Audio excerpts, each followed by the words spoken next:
Representative Edgar Erice. Congressman, good to have you again. Kamusta na po kayo? Mabuti naman. Good evening. Di pa kita nakakausap mula nung kayo'y pinalitan na Deputy Minority Leader? Senior Deputy Minority Leader. Yes. Pinalitan po kayo ni Congresswoman Laila De Lima. How's it been so far? Okay naman, at least LP rin yung bumalit sa akin.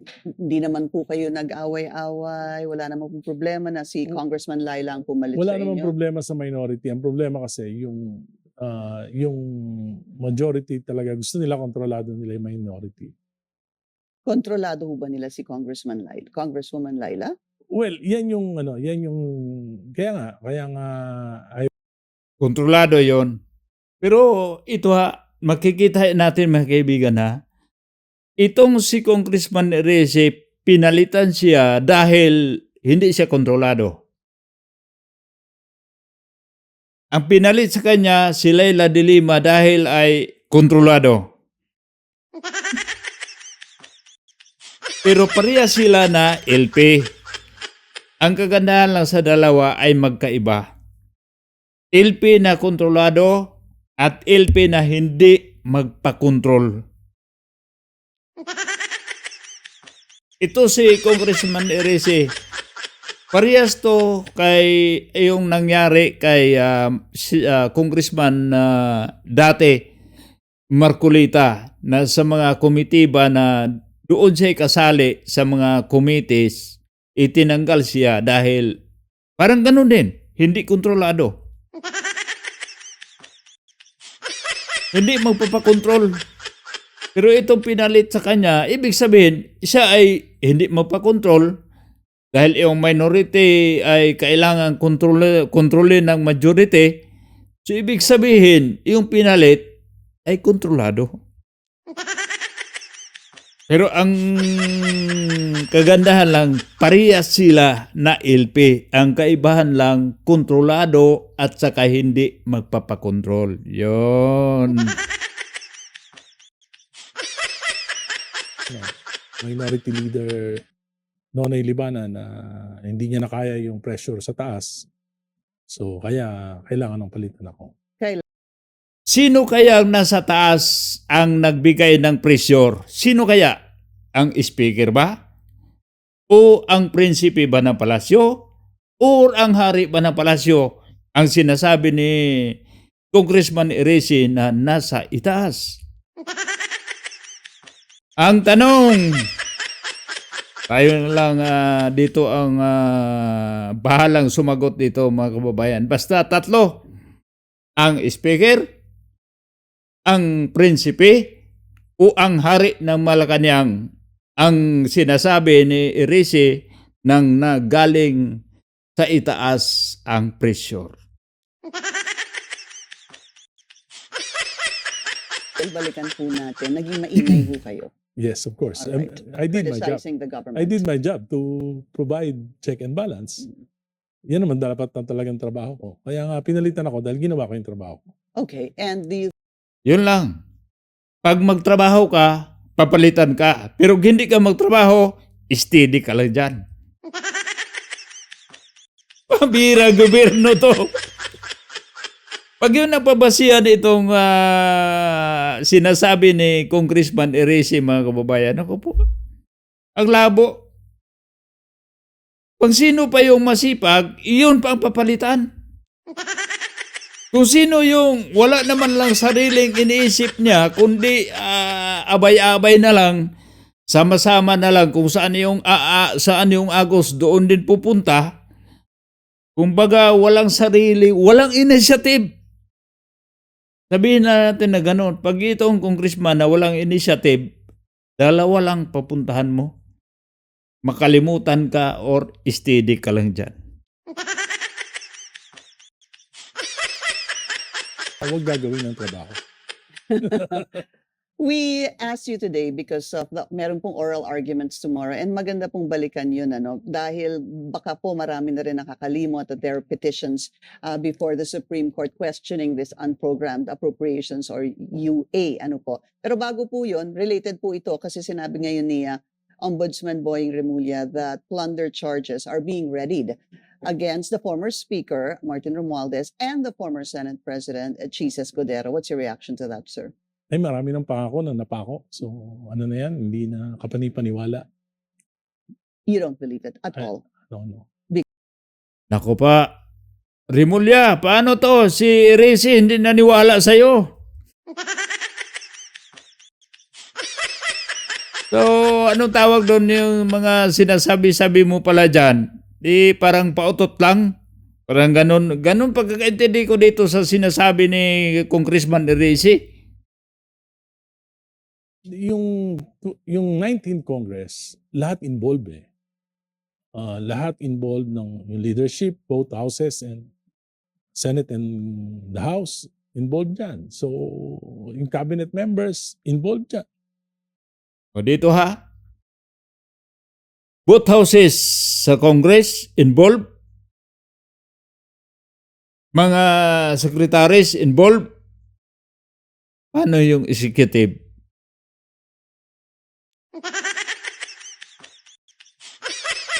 Walang kinalaman, di ba? Yun lang sinasabi dito ni Rizzy. Itong mga department secretaries involved. Both houses involved. May pumagitna pa.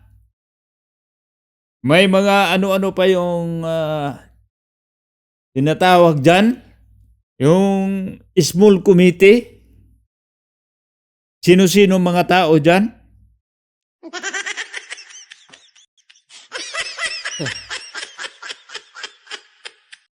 Kaya dito po mga kababayan, bukas, ngayong araw, hinalungkat na yung patungkol dyan sa mga program funds. Baka makalimutan na ng taong bayan sa pamamagitan nitong crisis ngayon at saka impeachment. Hindi po. Laging nang nasa isipan. Dahil sa 19th Congress, ayon sa sinasabi dito ni Congressman Rizzy, lahat ay involved. Both houses, secretaries, and more.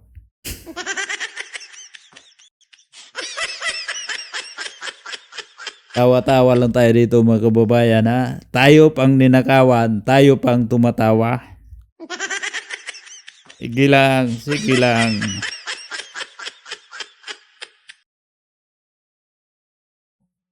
Kung may kakasuhan, ang daming kakasuhan. Ang daming kakasuhan. So, hindi na ako naniniwala dyan dahil sinabi na nga, no, si Presidente na mismo.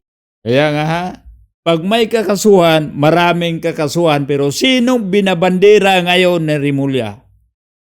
Si Chis Escudero at saka si Martin Romualdez. Kawawang cowboy to eh.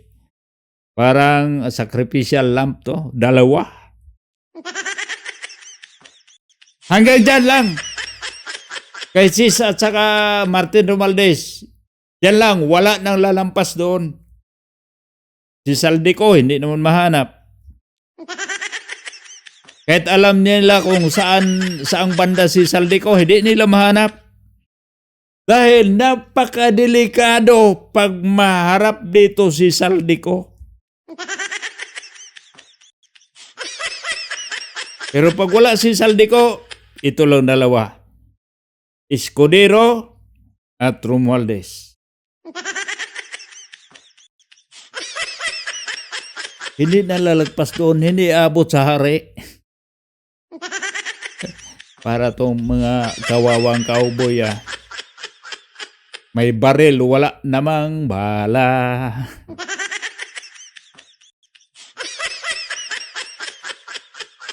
Nakakulong December 15. Ang dami ng pinangako, yung ICI. Hanggang ngayon, wala pa yung reports. It's with the DOJ and the Office of the Ombudsman. Yes, pero hindi mailabas yung report eh.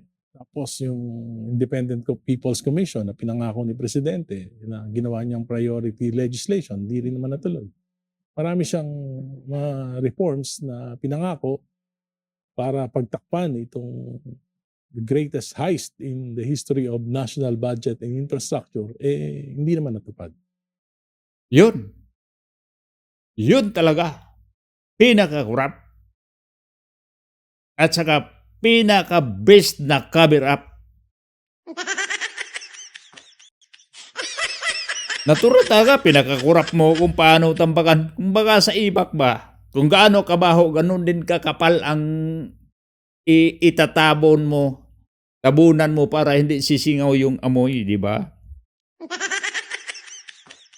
Para, alam mo yung pusa, pag umiibak yung pusa, di na hukay yun sa buhangin, hukay sa lupa yan, hukay, tapos doon iibak yun. Pagkatapos yun, tatabunan niya yan. Tapos singot-singot, pag maamoy pa niya, tabon. Hanggat maamoy pa ng administrasyon ngayon yung baho nila, maghanap sila ng paraan para lang matabunan. Diba? Why do you think, in spite of you saying that hindi po ito matutupad, ay sinabi po ito ni Ombudsman Boying, and yet also saying that they may file the charges by May? Well, let's wait and see. Pero hindi ako naniniwala. Hindi natin masisisi dito si Congressman Eresi dahil ang presidente na nagsabi noong nakaraang taon na December may makukulong na. Anong buwan na ngayon?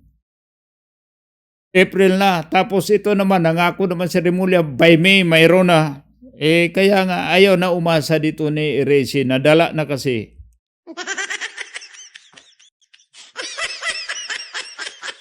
Kaya nasasabi ng let's say, baka totoo. Pero kulang pa nga.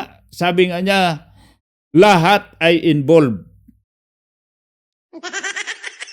Pag lahat involved, bakit dalawa lang yung makasuhan? Si Romualdez lang at saka tawag nito, si Escudero. Marami pala. Alam naman nila yun, alam ni Senator Cheese, alam ni Speaker Romualdez kung ano nangyari. Hindi naman mangyayari ito without the cooperation of certain cabinet members. Oh, malinaw ha, malinaw. Ang mga sidekick ng hari ng palasyo, itong kaliwang kamay at kanang kamay ng palasyo, sila may involved din. Bakit tahimik?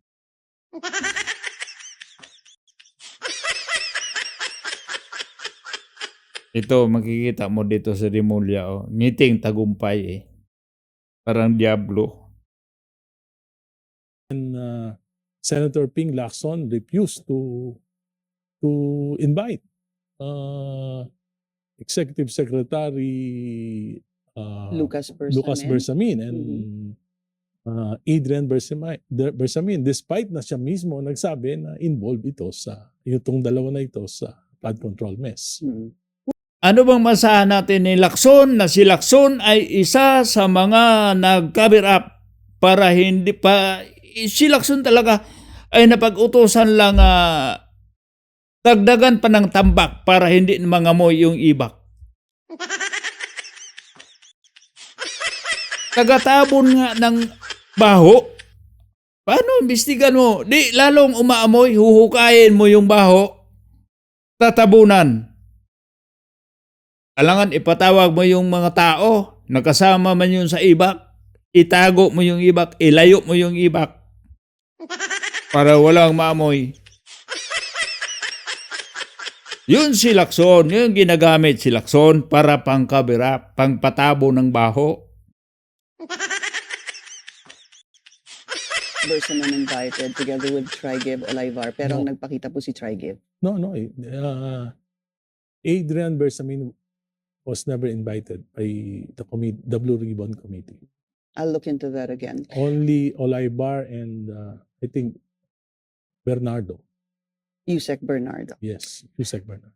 The oral arguments also very important, sir, dahil itong pinag-uusapan po dito yung unprogrammed Yes. appropriations. And dito po ay sinasabi na naililipat yung mga pondo na dapat sanang gamitin ng national budget, inililipat Oh, sa, balikan lang po natin. Na-expand. Yung 2023, na-expand ng mga 800 billion.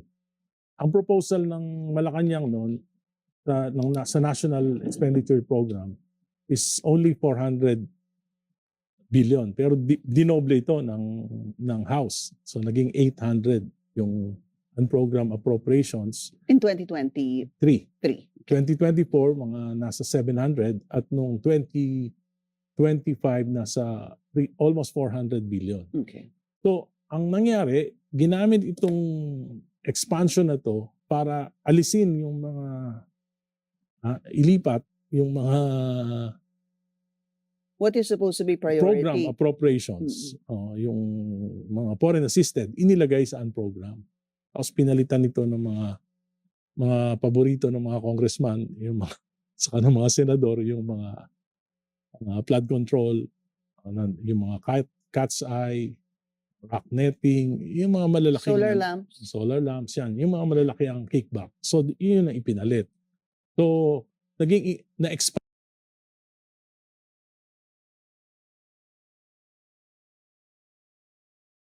ito beyond fiscal limits. So, ibig sabihin, for example, 2026, 6.98 trillion lang naman yung fiscal limit.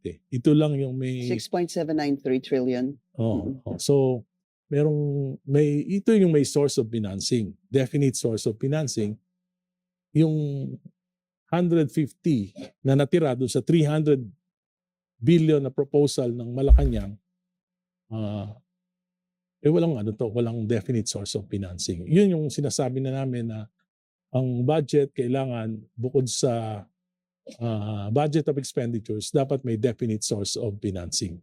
Kung hindi, na-expand, nagagamit na for corruption, tapos hindi na iniintindi yung fiscal limits ng gobyerno. Laying the premise, though, I was looking into it. Yung unprogrammed appropriations, Congressman, you can correct me if I'm wrong. It's a decades-long, not a concern, but it's happened for decades. I mean, I'm gonna go back to supposed to be even the time of former President Cory Aquino. Yes. Lahat po yan from then until the time of President Bongbong Marcos. Lahat po yan nagkaroon ng unprogrammed appropriations. So, ipalabas mo dito, Ma'am Pinky, na pinakabis itong kay Marcos dahil siya ang nakabulabog dito sa mga korupsyon. Alata sa tanong mo eh. Kumbaga ito, decade ago, ganun. So, kumbaga sabihin natin, ang tagal nito, ngayon lang ito nabulabog. Kumbaga sabihin lang natin, dito lang sa administrasyon na ito nabulabog ang korupsyon. Yun ipapalabas mo. Dahil yung mga nakaraan, point out na lang natin dito sa panahon ni PRRD. Sabihin mo lang rin dito di ba nangyari din ito sa panahon ni PRRD?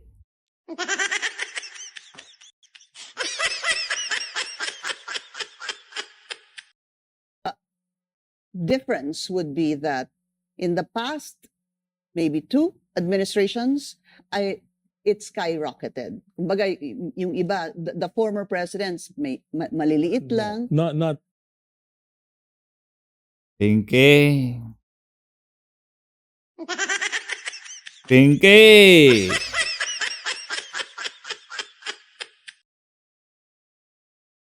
Dito natin makita mga kababayan na ididikit talaga itong sa mainstream media. Ididikit talaga para masisira yung Duterte.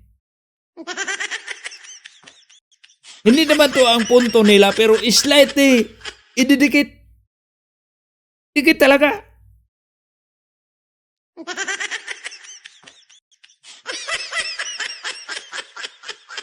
only in this administration. In this administration. Dati Because kasi in the maliliit time lang. of the Duterte, Only in this administration. Dati, maliliit lang. Ibig sabihin, meron. Pero, para saan itong unprogram? Sagot?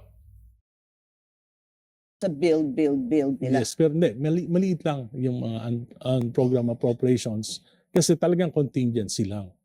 Itong O, di ba ha? May unprogram fund na ilalagay pero for contingency purposes. Hindi pampalit doon sa mga kakailanganin talagang mga proyekto na mandatory talaga na pagpunduhan. Ginamit yung contingency. Halimbawa, magkaroon lang ng, halimbawa, calamity.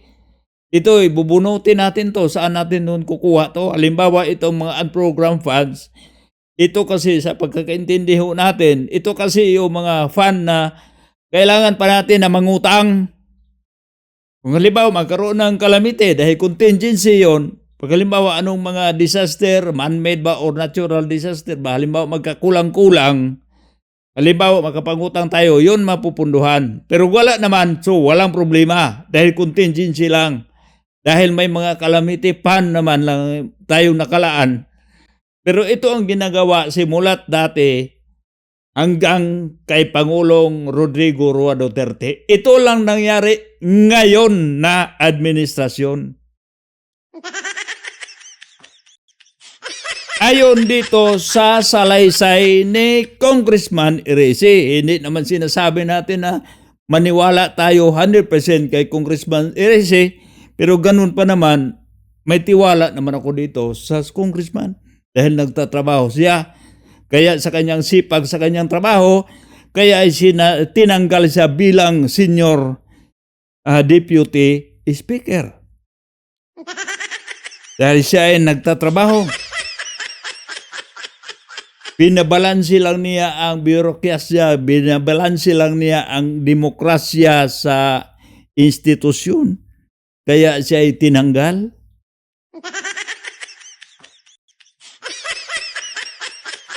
Hanggang kay President Duterte, talagang contingency lang. Ang nangyari dito kay Presidente Marcos, ginamit ito hindi na contingency but a budget within a budget. Talagang mga 11-12% na nung national budget.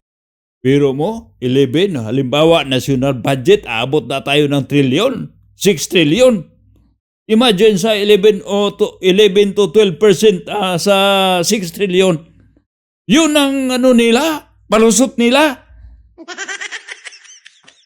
Nako. Yeah, bilyon-bilyon yun. Tiba-tiba. Kaya totoo yung nasa malita.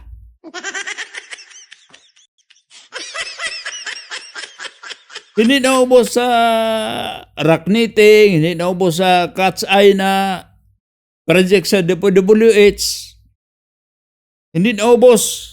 Dahil napakamura lang tapos mahal, hindi talaga maubos sa dami-dami ng pera kaya naipasok sa malita.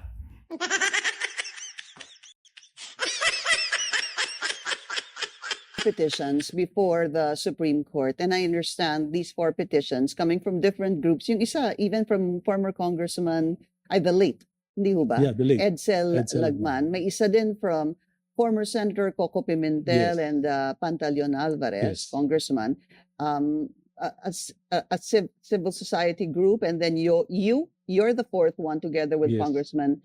Congresswoman Laila De Lima. Pag-usapan po natin yung proseso muna because it's consolidated, Congressman. Yes. How do you expect the proceedings to happen tomorrow? Paano ho yan? Well, magkakaroon kami yung major yung major kasi kami yung latest. So yung group namin will have at least mga 20 minutes to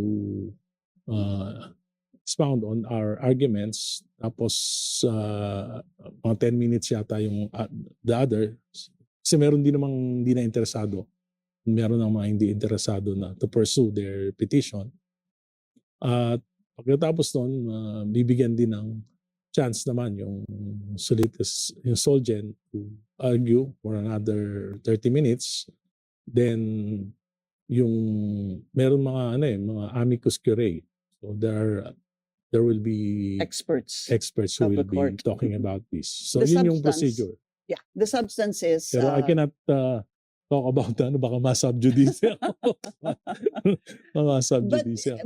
what is in the news is this. You are questioning the 150.9 billion. Tama po, no? Hindi, we are questioning the constitutionality of the unprogrammed Right. appropriation. Amounting to 150.9. Yes. May actionable lang kasi na-approve na yung 2026. Pero ang effect nito, pati yung mga future program appropriations, mawawala na kung nagtatagumpay kami dito sa laban natin. That's actually what I was gonna ask you. Yeah. Kasi kung ang petitions started in 2024, 2025, 2026, or 2023 ata, 2024, Hindi, 24. 24, 25, 26. I was thinking what happens to 2024 and 2025 in the event that the Supreme Court deems this unconstitutional. Kasi tapos na po yun. Yes. Nagamit na po yun. Nawala na po yun. And the 2026, possibly by the time there is a decision on this, will also be moot. But in future Yes. instances, this will be very important. Yes, very important. Hindi na magagamit na katulad ng kasi there's a great possibility na after a while, makalimutan na naman tong flood control, ganyan na naman ang gawin ng Kongreso at ng Executive Department. Maglagay na naman ng napakalaking mga unprogrammed appropriations. The OSG, the Office of the Solicitor General, headed by Attorney Berberabe. Darlene Berberabe, basically is pointing out that this obviously is not unconstitutional dahil kumbaga para bang reserve fund ito, there are standards or requirements that need to be met before they can actually be utilized, such as if there is an excess in revenue collection or even loans, etc. Yun po yung pinaka nakikita kong kanilang argumento. Pero hindi naman yun ang nangyari. Hindi naman yun nangyari. So talagang na-abuse. Na-abuse talaga. So kailangan alisin na natin yung abuso. Kung kailangan ng gobyerno ng additional funds na mag-submit na lang ng supplemental budget. Was it the argument with the supplemental budget is that ang tagal ata nun? Well, hindi naman. Pagka sinertify ng presidente, madali. For example, yung excise tax, sinertify ng presidente, mas mabilis pa kaming umaksyon na na-certify na aprubahan namin yung suspension ng excise tax. Mga 2 weeks lang. Pero nga, 1 buwan na, hindi pa rin sinususpend ni Presidente. Mas mabilis pa ang Kongreso kay Presidente. I think he signed it March 25. Umabot po sa kanya. Pero hindi pa rin. Sa kanyang mesa. Hindi niya And pa naman signed it March sinususpend yung 25. excise tax. But isn't it also true that upon the signing of the president, it must be published in major dailies for 15 days before it can actually take effect? Well, ang sabi nga, June pa daw because nangihinayang yata dun sa revenue na makukolekta ang gobyerno. Especially now na bumaba ang consumption. There's supposed to be, from the News Today and Agenda, there's going to be a meeting with the DBCC together with the president on the effect of the suspension or, kasi pwedeng suspension or reduction of the excise tax. Pero wala na rin kasi the excise tax is about 10 pesos. Nag-increase na from 70 yung diesel, 70 to 129. By tomorrow siguro mga 145 na yan. So wala na rin. Hindi na rin parang hindi na magiging epektibo na deterrent sa inflation. So what do you propose? Ang proposal ko, di ba, dapat automatic nga kasi hindi naman natin alam kung kailan magkakaroon ng gulo o may hinto yung gulo. So dapat may basis tayo. Dapat pag $80 per barrel, dapat tanggal na yung excise tax. Automatic. Pagka $120, dapat wala na yung VAT. Pagka pa 150 pesos, dapat may subsidy na.